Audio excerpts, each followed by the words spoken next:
Bonjour. Les 18 et 19 mars, la Federal Reserve, la Banque centrale américaine, a réuni son comité de politique monétaire qui, pour la première fois, était présidé par Janet Yellen. 3 points à noter. Le premier sur la conjoncture économique.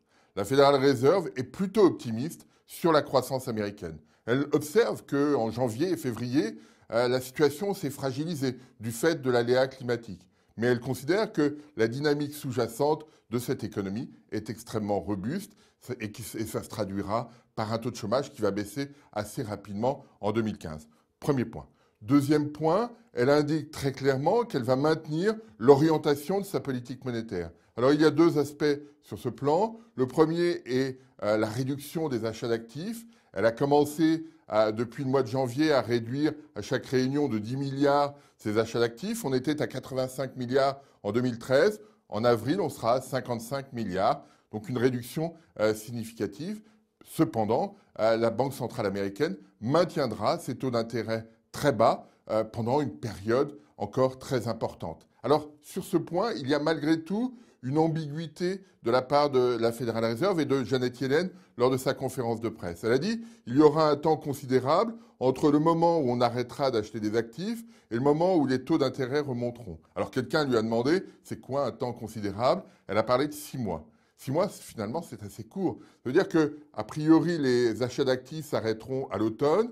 Et si on met 6 mois supplémentaires, ça veut dire que la hausse des taux pourrait avoir lieu au printemps 2015. C'est probablement un peu trop court. On imagine plutôt, s'il y a remontée des taux, plutôt après l'été 2015, parce que dans cet environnement qui va bien, si on suit la Federal Reserve, il n'y a toujours pas d'inflation. Et quand on regarde les projections qui sont faites par la Fed en matière d'inflation, il n'y a pas de risque d'accélération très brutale. Donc il n'y a pas de nécessité pour la Banque centrale d'accélérer le mouvement haussier sur les taux. C'est un point important, cet arbitrage entre une dynamique un peu plus forte, mais une inflation qui reste très basse.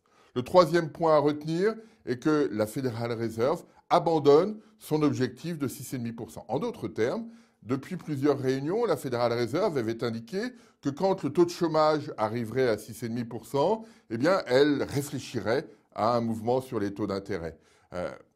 Ce seuil est abandonné. La Federal Reserve préfère définir un certain nombre d'indicateurs qu'elle n'a pas précisé plus que cela, qu'elle va observer, qu'elle va analyser pour effectivement définir sa stratégie monétaire. En d'autres termes, la Federal Reserve ne veut pas se lier les mains, elle préfère retrouver des degrés de liberté, quitte à créer un peu d'incertitude du côté des investisseurs. Et là, il y a un changement de philosophie de politique monétaire qui est important. On abandonne ce qui a été appelé le forward guidance, et on vient sur une stratégie un peu plus normale, un peu plus habituelle. C'est ce qu'avait fait d'ailleurs il y a quelques semaines la Banque d'Angleterre. Donc voilà, 3 points importants sur l'activité, sur la politique monétaire et sur le cadre de cette politique monétaire. Terminons par deux remarques. La première, c'est que clairement, et c'est ce qu'a dit Janet Yellen, elle veut que l'ensemble des taux restent bas pour favoriser la reprise de l'activité économique, et notamment sur l'immobilier.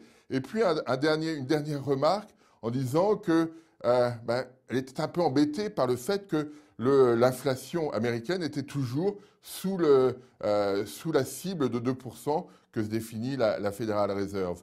Et là, il y a une distinction assez forte à faire avec la BCE. Janet Yellen considère qu'il y a un coût économique, un coût en termes d'activité, à être en dessous de la cible durablement, alors que du côté de Mario Draghi, être en dessous de la cible, c'est pas très grave si à terme on converge vers cette cible de 2%. Il y a ici deux philosophies de politique monétaire très différentes. Je vous remercie.